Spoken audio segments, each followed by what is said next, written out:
Asterisk asterisk outnumbered and desperate. We summoned a human for help. Part 10 asterisk asterisk. The inside of the abandoned research station was dark and cold, the air thick with dust. Jake led the group through the crumbling halls, his flashlight cutting through the shadows as they searched for anything useful. The walls were lined with broken equipment, and wires hung loose from the ceiling like tangled vines. It wasn't much, but it was better than nothing. Lyra moved quickly, her sharp eyes scanning the debris for anything that could still function. "Over here," she called out, pointing to a dusty control panel in the corner of the main room. "This might work if we can power it up." Jake joined her, inspecting the panel closely. "Do you think you can fix it?" She nodded, though uncertainty lingered in her voice. "I'll try, but I'll need tools and time." "We don't have much of either," Jorik growled, standing guard near the entrance. His tail flicked nervously as he kept watch for any sign of the enemy. "If they find us here, we're finished." "Then we'd better hurry," Jake replied firmly. He turned to Mia and Kale. "You two start clearing out some of this junk. Find anything that looks like it could help. Wires, batteries, whatever." Mia nodded and began sorting through the rubble, while Cal hesitated before following her lead. For once, he didn't complain or argue. Instead, he worked quietly, his guilt driving him to contribute in whatever small way he could. As Lyra worked on repairing the control panel, Jake stayed close, handing her tools and offering suggestions when needed. Despite their differences, they had developed an unspoken trust over the past few days, a bond forged in chaos and desperation. Hours passed, and slowly progress began to show. The control panel hummed faintly as Lyra connected the final wire. "It's working," she said, her voice tinged with disbelief. "We can send a distress signal now." Jake let out a breath he didn't realize he'd been holding. "Good. Do it." Lyra typed furiously, entering coordinates and frequencies into the system. When she pressed the final button, a faint beep echoed through the room, confirming the message had been sent. "Now we wait," she said softly, sitting back on her heels. "Waiting is the hardest part," Mia muttered, leaning against a wall. Her ankle was still swollen, but she seemed more at ease now that they had a plan. Kale sat nearby, staring at the floor. After a long pause, he spoke up, his voice barely audible. I'm sorry. For everything." The room fell silent. Jorik snorted, clearly unimpressed, but Jake stepped forward, his expression thoughtful. "Apologies don't change what happened," he said evenly. "But they're a start. Just make sure you mean it." Kale nodded, his hands trembling. "I do. I never wanted anyone to get hurt." Jake studied him for a moment before nodding. "All right. Let's focus on getting out of here." They spent the next several hours fortifying the station, using scraps of metal and debris to block the entrances. It wasn't perfect, but it would buy them time if the enemy returned. As night fell, they gathered in the main room, their exhaustion finally catching up to them. For the first time since the invasion began, there was a sense of quiet camaraderie among the group. They had faced impossible odds together, and somehow they were still alive. Even Jorik seemed less hostile, his usual scowl softening as he watched the others rest. When dawn broke, the distant sound of engines filled the air. At first, they thought it was the enemy returning. But then, a sleek spacecraft descended from the sky, its markings unfamiliar yet welcoming. A rescue team had received their signal. As they boarded the ship, Jake paused to look back at the ruined outpost and the desolate landscape of Cal 7. Despite everything, he felt a strange sense of belonging. These people, aliens who had once been strangers, had become his family. "You coming?" Lyra asked, standing beside him. Jake smiled faintly. "Yeah. Let's go home."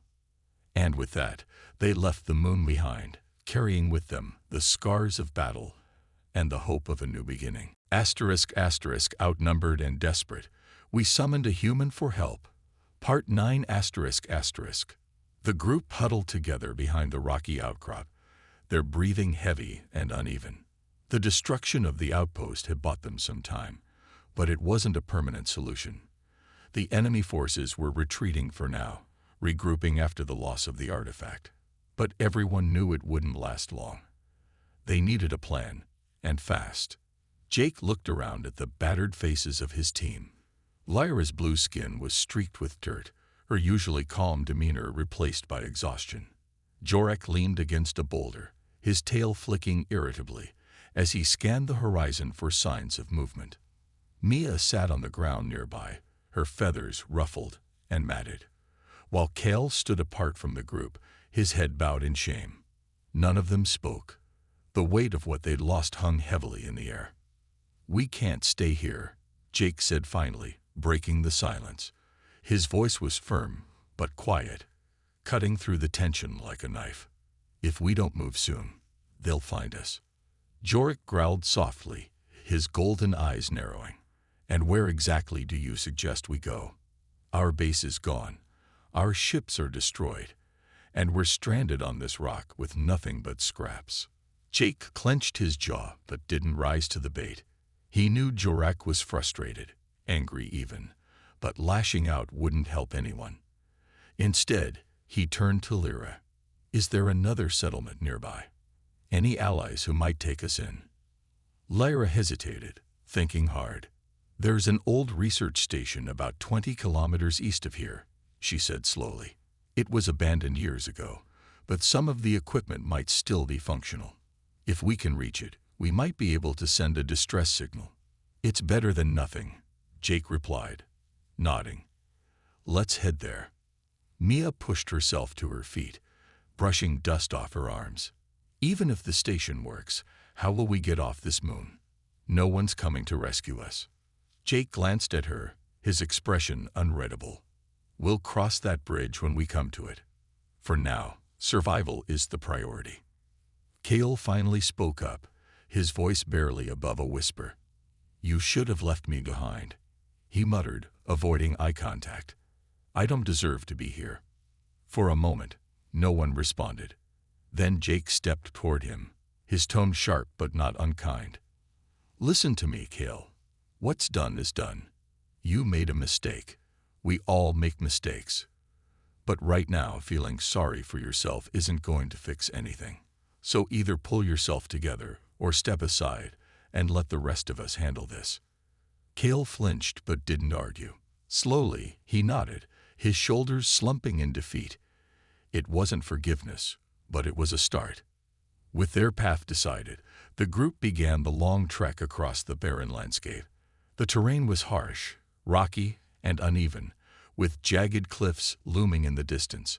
The sky remained a dull red, casting an eerie glow over everything. Every step felt heavier than the last, but they pushed forward, driven by sheer determination. As they walked, Jake noticed Mia lagging behind. Her limp was more pronounced now, and her face was pale with pain. Without a word, he slowed his pace and fell into step beside her. "You okay?" he asked quietly. She shook her head, wincing as she shifted her weight. "My ankle. I think I twisted it back in the tunnels." Jake frowned, glancing around for something to use as support. Spotting a sturdy branch lying on the ground, he picked it up and handed it to her. "Use this. Lean on me if you need to." Mia hesitated before accepting the makeshift crutch, her feathers rustling softly. "Thanks," she murmured, her voice tinged with gratitude. Hours passed in tense silence. The journey was grueling, and the threat of the enemy loomed over them like a shadow. But as the sun dipped below the horizon, painting the sky in shades of orange and black, they finally reached the abandoned research station. It was little more than a crumbling structure surrounded by rusted machinery, but it offered shelter and hope. "Let's get inside," Jake said, his voice steady despite the exhaustion in his eyes. "We'll figure out the rest from there." One by one, they entered the dilapidated building, their footsteps echoing through the empty halls. For the first time since the invasion began, they allowed themselves a brief moment of rest. But as Jake surveyed the damaged equipment and broken consoles, he knew the hardest part was yet to come. Survival was only the beginning. They still had to find a way home. Outnumbered and desperate, we summoned a human for help. Part 8 The evacuation was frantic. Jake led the group through the narrow corridors of the outpost, his voice cutting through the chaos. "Move. Keep moving," he shouted, urging everyone forward. Behind them, the ground trembled as the explosives rigged in the artifact chamber began to destabilize. The countdown was ticking down, and every second felt like it might be their last. Lyra ran beside him, her breath coming in short gasps. She kept glancing over her shoulder, her blue eyes wide with fear. "Are you sure this will work?" she asked, her voice trembling. Jake didn't slow his pace. "It has to," he replied firmly. "If we don't destroy the artifact, they'll take it, and then we're all dead anyway." Jorik brought up the rear, firing bursts from his rifle at the enemy forces pursuing them. The creatures were relentless, their heavy footsteps shaking the walls as they closed in. Maya stayed close to Jorik, clutching a plasma pistol she barely knew how to use. Her hands shook, but she fired whenever she saw movement behind them. Kale trailed behind the group, his guilt weighing him down more than the physical exertion. He stumbled often, his legs weak from exhaustion and shame. No one stopped to help him, not out of cruelty, but because there simply wasn't time. They were running for their lives, and every moment counted. As they reached the main exit, Jake skidded to a halt and turned to face the others. "We need to split up," he said quickly. "There's a secondary tunnel about 50 meters east of here. It leads outside, but it's smaller and harder to navigate. Some of us should go that way to draw the enemy off." Mia stepped forward immediately. "I'll go," she volunteered, her voice steady despite her fear. "I know the tunnels better than anyone." Jake nodded. "Good. Take Kale with you. If anyone can keep him alive, it's you." Kale opened his mouth to protest, but Mia grabbed his arm and pulled him toward the tunnel without waiting for an argument. As they disappeared into the shadows, Jake turned back to Lyra and Jorik. "We'll head straight for the surface. Once we're clear, we detonate whatever's left of the base." Lyra hesitated, her gaze flickering toward the tunnel where Mia and Kale had gone. "What if they don't make it?" "They will," Jake said firmly, though his tone betrayed a hint of doubt. "We don't have time to worry about that now. Let's move." They sprinted toward the surface, dodging debris and collapsing walls as the structure around them began to crumble. The explosions in the artifact chamber had triggered a chain reaction, and the entire outpost was starting to fall apart. Dust filled the air, making it hard to breathe, and the distant roar of collapsing tunnels echoed like thunder. When they finally burst into the open air, the relief was short-lived. The alien horde surrounded them on all sides, their massive forms silhouetted against the red sky. Jake raised his weapon, ready to fight until the end, but Jorik placed a hand on his shoulder. "Save your strength," the warrior growled. "This isn't over yet." From behind a nearby ridge, a series of small explosions erupted, sending shockwaves through the enemy ranks. It was Mia and Kale, using the last of their explosives to create a diversion. The creatures turned their attention toward the blasts, giving Jake, Lyra, and Jorik a chance to slip away. "Go," Jake shouted, pointing toward a rocky outcrop where they could take cover. They ran as fast as their legs would carry them, diving behind the rocks just as the final explosion tore through the outpost. A massive fireball erupted into the sky, lighting up the battlefield like daylight. The ground shook violently, knocking several of the creatures off their feet. For a moment, everything was silent. Then, slowly, the surviving members of the team regrouped. Maya and Kale emerged from the smoke, coughing and covered in dirt but alive. Jake let out a shaky breath, his shoulders sagging with relief.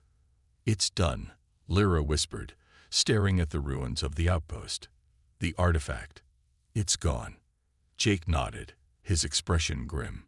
"Yeah, And so is our ride home. The team exchanged uneasy glances. They had survived, but at a cost. Their base was destroyed, their supplies were nearly depleted, and they were stranded on a hostile moon with no clear way off. But for now, they were alive, and that was enough. As the dust settled and the enemy forces retreated, Jake looked around at the weary faces of his newfound allies. "We'll figure something out," he said quietly. "We always do." No one argued. For the first time in days, they allowed themselves to believe that maybe, just maybe, they still had a fighting chance. Outnumbered and desperate, we summoned a human for help. Part 7 ***. The enemy poured into the outpost like a flood, their massive forms shaking the ground with every step. The team fought back with everything they had left. But it wasn't enough. Jake stood at the front of the inner chamber, firing his plasma rifle with steady hands. Each shot hit its mark, but for every creature he took down, 2 more seemed to take its place. Behind him, Lyra, Jorak, Mia, and the remaining crew worked frantically to hold the line, their faces pale with exhaustion. Kale lingered near the back, his guilt. The room fell silent. All eyes turned to Kale, disbelief and anger flickering across their faces. Jake stared at him, his jaw tightening. "What did you say?" Kale looked down at the floor, unable to meet anyone's gaze. "I contacted them during the attack. I thought if I gave them information, they'd spare me. But they didn't stop. They just kept coming." Jorak growled, stepping forward angrily. "You betrayed us, after everything we've done to protect you." "I was scared," Kale shouted, tears streaming down his face. "I didn't know what else to do." Jake held up a hand, stopping Jorak from advancing further. His voice was calm but cold. "So our plan failed because of you. You sold us out." Kale nodded miserably. "I'm sorry. I didn't mean for anyone to get hurt." Jake took a deep breath, forcing himself to stay composed. There was no point in yelling or blaming Kale now. The damage was done. Instead, he focused on what mattered most: survival. "All right," he said quietly. "Here's what we're going to do. We fortify the inner chambers one last time. If they break through, we'll fall back and hold them off as long as we can. No more running." The others exchanged uneasy glances but didn't argue. Defeat hung heavy in the air, but they knew Jake was right. There was nowhere left to retreat. As they worked together to reinforce the final defenses, Jake pulled Lyra aside. "If things go south," he said softly, "you need to promise me something." "What is it?" she asked, her voice trembling. "Get everyone out of here. Don't wait for me. Just go." Lyra opened her mouth to protest, but Jake cut her off with a stern look. "Promise me," he repeated. After a long pause, she nodded reluctantly. "I promise." The hours passed slowly, each minute feeling heavier than the last. When the enemy finally broke through the outer walls, the team braced themselves for the end. But even in the face of overwhelming odds, Jake stood ready, determined to protect the people who had trusted him, even if it cost him everything. Outnumbered and desperate, we summoned a human for help. Part 6 ***. The counterattack was chaos. Jake's ship darted through the sky, weaving between bursts of enemy fire as he targeted the supply convoys below. Beside him, Mia flew with precision, her sharp instincts guiding her through the battlefield. The alien pilots accompanying them followed closely, their movements less confident but still effective. Explosions lit up the ground, sending plumes of smoke into the air and scattering the enemy forces. For a brief moment, it felt like they were winning. The enemy supply lines were crumbling under the surprise assault, and confusion rippled through their ranks. But the victory was short-lived. Reinforcements arrived quickly, massive creatures mounted on armored beasts that roared as they charged toward the ships. Their weapons were bigger, deadlier, and aimed directly at Jake and his team. "We've got company," Mia shouted over the comms, her voice tight with urgency. "They're regrouping faster than we thought." Jake gritted his teeth, his hands gripping the controls tightly. "Stick to the plan. Hit what you can and fall back before they surround us." The ships dove and swerved, trying to evade the relentless barrage of fire. One of the alien pilots wasn't fast enough. A blast struck their vessel, sending it spiraling out of control. Jake watched helplessly as the ship crashed into the ground below, exploding in a fiery ball of flames. "Damn it," he muttered under his breath. He wanted to stay and fight longer, to make sure every convoy was destroyed, but he knew they couldn't afford to lose more pilots. "Mia, let's pull back." Now. She didn't argue. Together, they turned their ships around and raced back toward the outpost, dodging enemy fire as they went. The remaining pilot followed close behind, his ship trailing smoke from a glancing hit. By the time they reached the base, all three ships were battered and scarred, but they had made it back alive. When Jake climbed out of the cockpit, his legs felt unsteady. The adrenaline rush was fading, leaving exhaustion in its place. Jorek and Lyra were waiting for them, their faces grim. "How bad is it?" Jake asked immediately. Jorek shook his head. "Worse than before. They're pushing harder now. It's like your attack only made them angrier." Lyra stepped forward, her blue eyes filled with sadness. "We lost 2 more people while you were gone. The barricades are barely holding." Jake clenched his fists. For all their efforts, they were still losing. The enemy was too strong, too relentless. And yet, something inside him refused to give up. "We need to try again," he said firmly. "We hit them once. We can do it again." Mia frowned, shaking her head. "Jake, we barely made it back this time. If we go out there again, we might not come back at all." He met her gaze, his expression unwavering. "I know the risks, but sitting here waiting for them to break through isn't going to save us either. We have to keep fighting." Before anyone could respond, Cale appeared in the doorway. His face was pale, his hands trembling as he clutched a small device. "It's my fault," he whispered, his voice barely audible. I told them where you were going." Outnumbered and desperate, we summoned a human for help. Part 5 The morning brought no relief. The alien horde was relentless, pounding against the inner defenses of the outpost with terrifying force. The team worked tirelessly to hold them back, but it was clear they were fighting a losing battle. Supplies were running dangerously low, and fatigue was etched into every face. Despite this, Jake refused to give up. He moved from one section of the base to another, checking traps, reinforcing barricades, and encouraging the others to keep going. Mia found him in the hangar bay, inspecting one of the alien ships. She hesitated for a moment before approaching. "Jake," she said softly, "what are you doing?" He glanced over his shoulder and gave her a quick smile. "Just making sure these ships are ready. If we need to make a run for it, or launch another hit-and-run attack, we'll want them in working order." Mia nodded slowly, her feathers ruffling slightly as she thought. "You really think we can still win this?" Jake paused, setting down the tool he'd been using. He turned to face her fully, his expression serious but calm.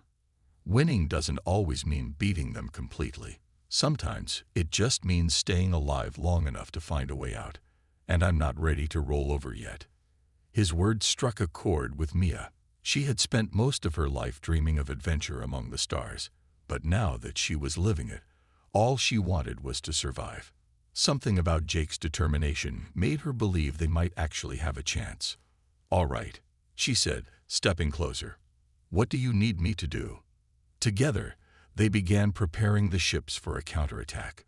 Jake knew their odds were slim, but he also knew they couldn't afford to sit and wait for the enemy to overwhelm them. Using the knowledge Mia had shared earlier, he practiced flying the alien vessel until he felt confident enough to take it into combat.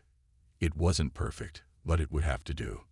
As they worked, Lyra joined them, carrying a stack of data pads filled with information about the enemy's movements.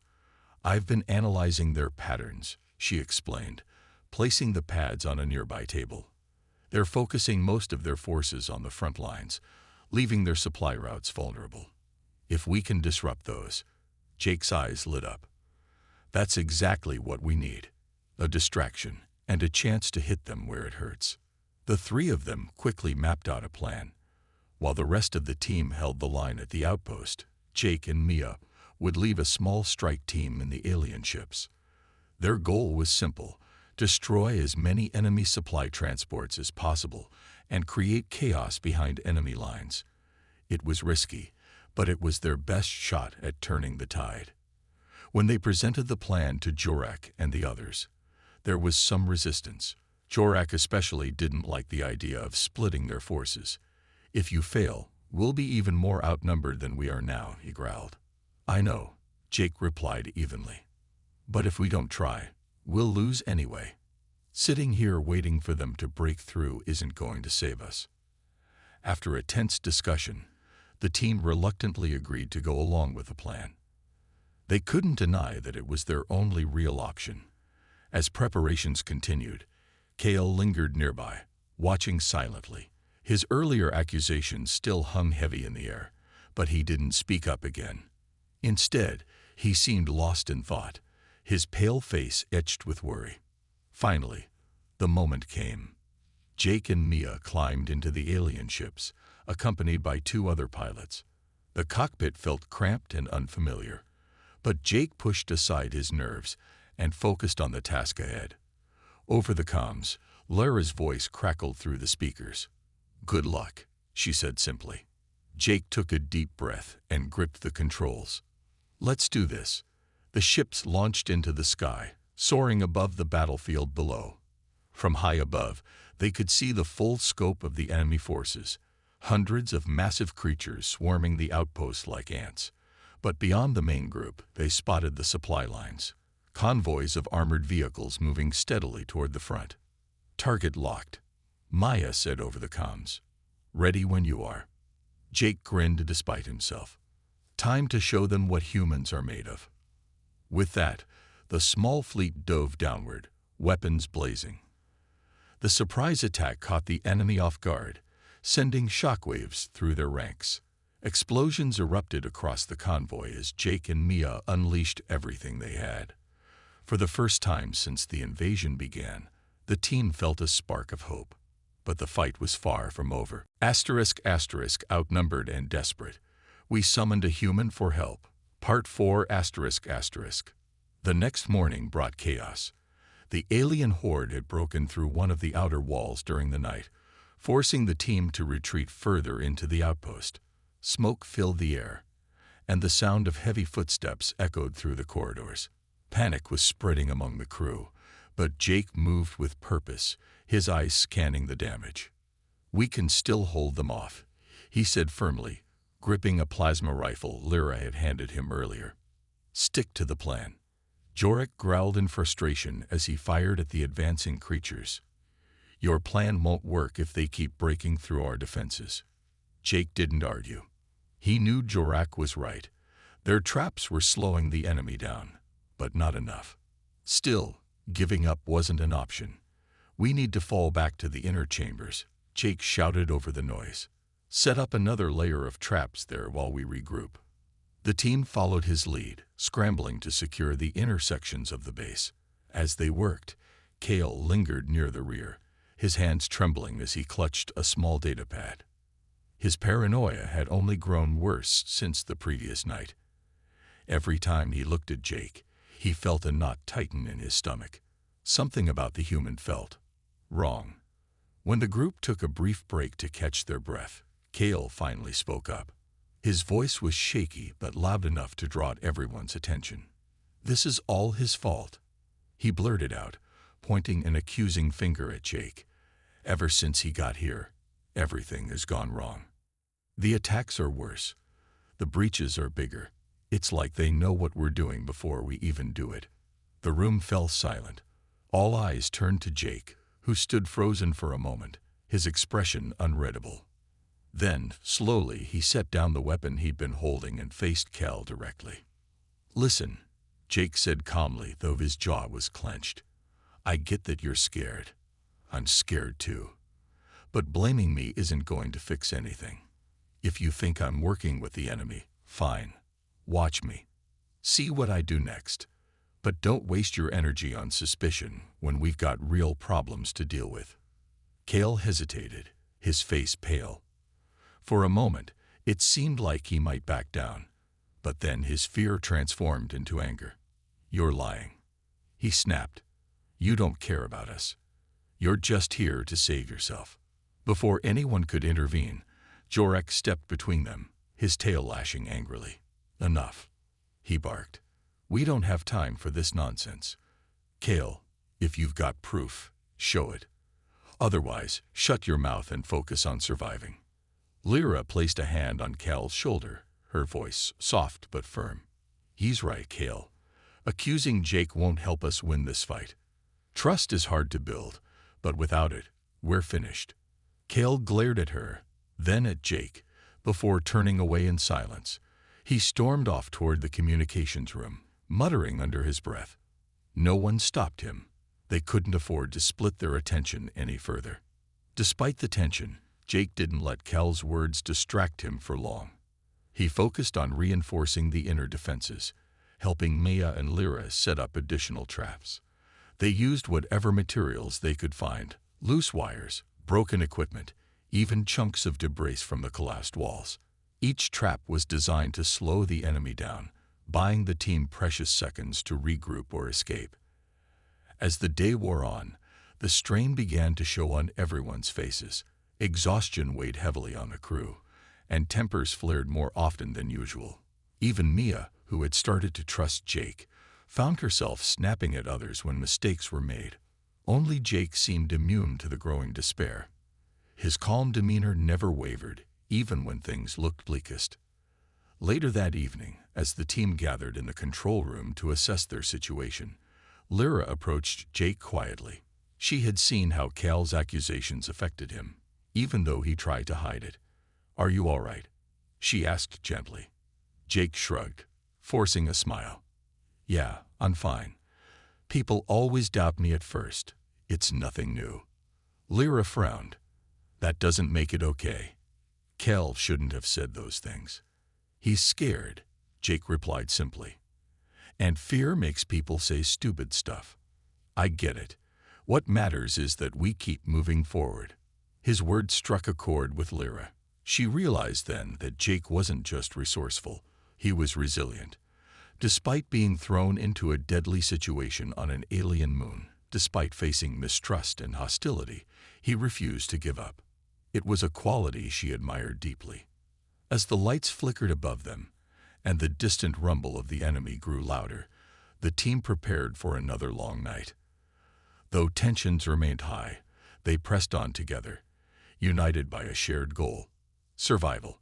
And at the center of it all was Jake, the human who had become an unlikely leader in their darkest hour. Outnumbered and desperate, we summoned a human for help. Part 3 ***. The next few hours were a blur of activity. Jake moved quickly, his energy infectious. He didn't waste time questioning whether the team trusted him or not. He just acted. Under his guidance, they began setting up traps in key areas of the outpost. Using scraps of metal and spare parts, they created simple but effective devices designed to slow down the enemy. Lyra watched him closely as he worked. She was amazed by how resourceful he was. Most of the others would have dismissed the junk lying around as useless, but Jake saw potential in everything. He tied wires together, rigged makeshift explosives, and even used broken furniture to block off certain paths. His hands were steady, his focus unwavering. At one point, Lyra approached him while he was crouched on the floor, attaching a tripwire to a heavy crate. "How do you know all this?" she asked softly. Jake glanced up at her and shrugged. "Back home, I've been in situations where I had to think fast. You learn to make do with what you've got." He gave her a small smile before returning to his work. Besides, sometimes the simplest solutions are the best ones. Jorek, however, wasn't as easy to win over. He stood nearby, arms crossed, watching Jake's every move. The warrior still didn't fully trust the human, no matter how helpful he seemed. "These tricks might work on Earth," Jorek muttered, "but our enemies aren't ordinary. They're stronger, faster, and smarter than anything you faced." Jake paused and looked up again, meeting Jorek's golden eyes. "Maybe," he said evenly, "but we won't know until we try. And honestly, right now, trying is better than doing nothing." Jorek opened his mouth to argue but stopped himself. There was something about Jake's calm confidence that made it hard to stay angry. Instead, he let out a low growl and turned away, muttering under his breath. As the preparations continued, Jake started pairing up with different members of the team. One of them was Mia, a young pilot from the avian-like Silora race. Her feathers were ruffled, both literally and figuratively, but she had a sharp mind and quick reflexes. Together, they worked on reinforcing the barricades near the main entrance. Mia was hesitant at first, unsure what to make of Jake. But as they talked, she found herself opening up to him. She told him about her home planet, high above the clouds, and how she had always dreamed of exploring the stars. Jake listened intently, nodding along and sharing bits of his own life back on Earth. "You ever fly one of those ships?" Jake asked suddenly, pointing to the sleek alien vessels docked outside. Mia hesitated. "Yes, but why?" Jake grinned. "Because if we're gonna fight back, we need to hit them where it hurts, their supply lines. If we can take out some of their reinforcements, it'll give us a better chance." Mia blinked in surprise. "You want to attack them directly?" "Not exactly," Jake replied. "We'll use your ships to launch a quick strike. Hit and run. No direct confrontation, just enough to throw them off balance." It was risky, but Mia couldn't deny the logic behind it. With renewed determination, she agreed to teach Jake the basics of flying one of the alien ships. It wasn't easy. The controls were completely foreign to him, and the cockpit felt cramped and unfamiliar. But Jake was a fast learner. By the end of their session, he managed to hover the ship without crashing it. A small victory, but an important one. Meanwhile, tensions simmered elsewhere in the group. Kale, a nervous engineer with pale skin and wide eyes, kept glancing at Jake whenever he thought no one was looking. Something about the human unsettled him. He couldn't shake the feeling that summoning Jake had been a mistake, that somehow the enemy had sensed his arrival and increased their attacks because of it. Late that night, Kale confronted Lyra in the control room. "This human, he's bad luck," Kale whispered urgently. "Ever since he got here, things have gotten worse. What if he's working with them?" Lyra sighed, her patience wearing thin. "That's ridiculous, Kale. Jake is helping us. Can't you see that?" Kale shook his head stubbornly. "I don't trust him. None of us should." Lyra wanted to argue further, but exhaustion weighed heavily on her. For now, all she could do was hope that Cal's fears wouldn't spread to the rest of the team. Despite the lingering doubts, progress was undeniable. The outpost was beginning to feel less like a death trap and more like a fortress. Slowly, the team started working together more smoothly, blending Jake's unconventional ideas with their advanced technology. For the first time since the invasion began, they dared to believe they might actually survive. And through it all, Jake remained focused, determined to prove that even an ordinary human could make a difference when the odds were stacked against them. Outnumbered and desperate, we summoned a human for help. Part 2 ***. Jake stood in the middle of the room, his hands on his hips as he surveyed the chaos around him. The alien stared back at him with a mix of curiosity and suspicion. Lyra, the blue-skinned scientist who had summoned him, took a step closer, her voice calm but urgent. "We need your help," she said again. "Our base is under attack, and we're outnumbered. You're our last hope." Jake raised an eyebrow. "You pulled me out of my world to fight your war. That's some serious luck for you guys." His tone was sarcastic, but there was no panic in his voice. Instead, he seemed oddly composed, Like this sort of thing happened to him every day. Jorak, the tall, scaly warrior with piercing golden eyes, stepped forward. He crossed his arms and studied Jake carefully. "You're just a human," he growled. "What can you possibly do against those monsters?" Jake smirked. "Well, I'm not exactly thrilled about being here either, but let's focus on the problem. Okay, tell me what's going on." Lyra quickly explained the situation. She told him about the alien horde outside, their advanced weapons, and how they had overwhelmed the outpost's defenses. She also mentioned the artifact buried deep beneath the base, though she didn't go into detail about its importance. Jake listened intently, nodding occasionally as he pieced things together. When she finished, Jake rubbed the back of his neck and looked around the room. "All right, here's the deal. I don't know anything about your tech or your enemies, but I've been in tough spots before. First, we need to figure out what you've got to work with. Weapons, supplies, anything useful." The team exchanged glances. None of them expected Jake to take charge so quickly, but his confidence was contagious. Jorak grunted and motioned for him to follow. "Come on, I'll show you." They led Jake through the crumbling corridors of the outpost. The walls were scorched from explosions, and the air smelled faintly of smoke and metal. Along the way, Jake noticed piles of debris blocking some doors and heard distant shouts from other parts of the base. It was clear the enemy was getting closer. In the armory, Jorak pointed to racks of strange-looking weapons. Some were sleek and futuristic, while others resembled oversized cannons. "These are what we have left," he said gruffly. "But they're not enough." Jake picked up one of the smaller devices and turned it over in his hands. "How does it work?" he asked. Lyra stepped forward to explain. "It fires plasma bolts.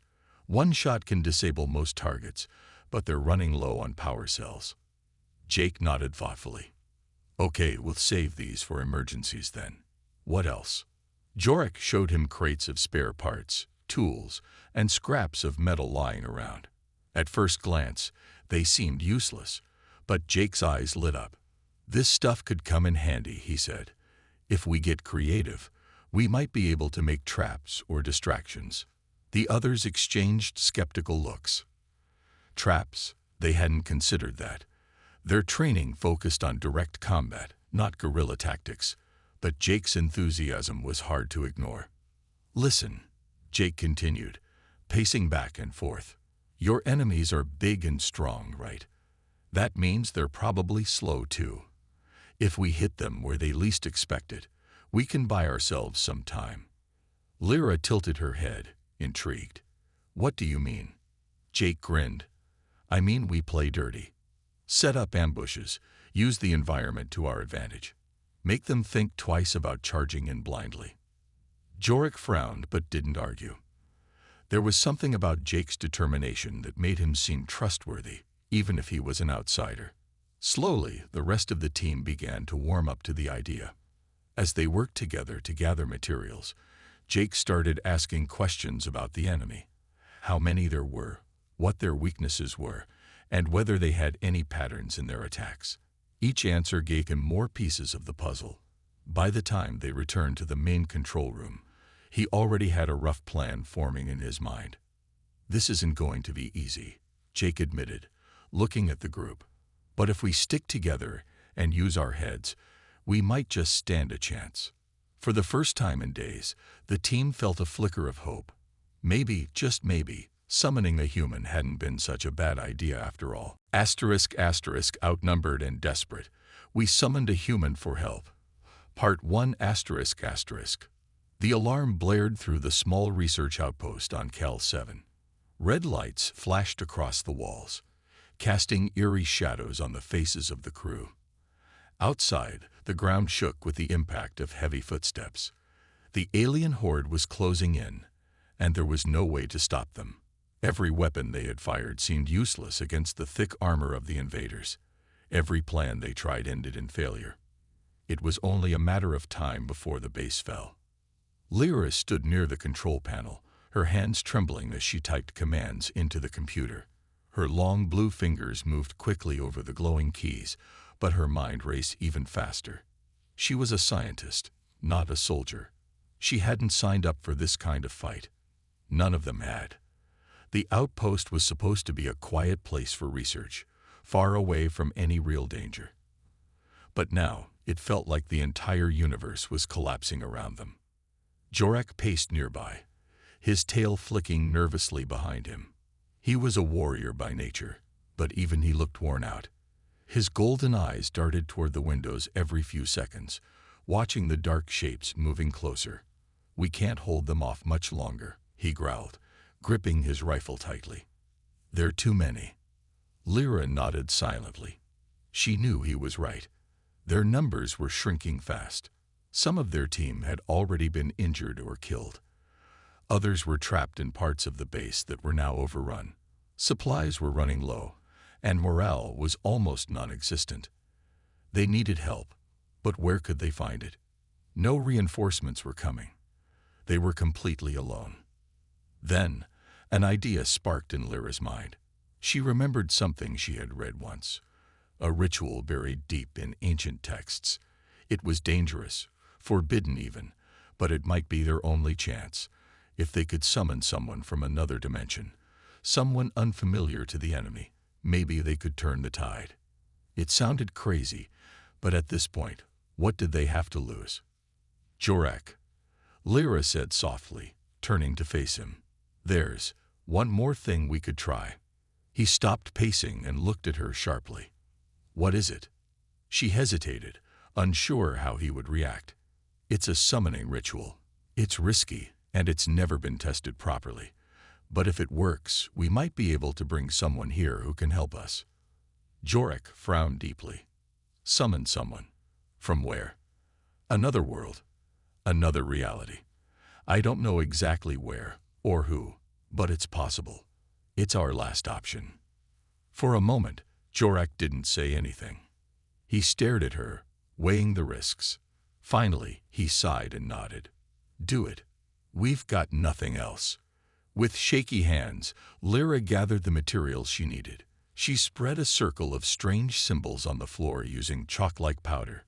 Then, she lit candles around the edges and began chanting in a language none of them understood.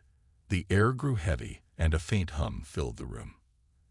Everyone watched anxiously, unsure what would happen next. Suddenly, the center of the circle erupted in a burst of light. When it faded, a figure stood there, a human man. He was tall, with messy brown hair and wearing clothes that looked completely out of place. A leather jacket hung loosely on his shoulders, and his jeans were torn at the knees. He blinked a few times, clearly confused. "Where am I?" he asked, looking around at the alien faces staring back at him. Lyra stepped forward cautiously. "You're on Cal 7. We summoned you here for help." The man raised an eyebrow. "Help? You dragged me here because you need help." Before anyone could answer, another explosion rocked the building, reminding them all why they had taken such a desperate gamble. The man glanced toward the window, seeing the massive creatures marching closer. His expression hardened. "All right," he muttered, cracking his knuckles. "Let's get to work." And just like that, Jake became part of their team, whether he liked it or not.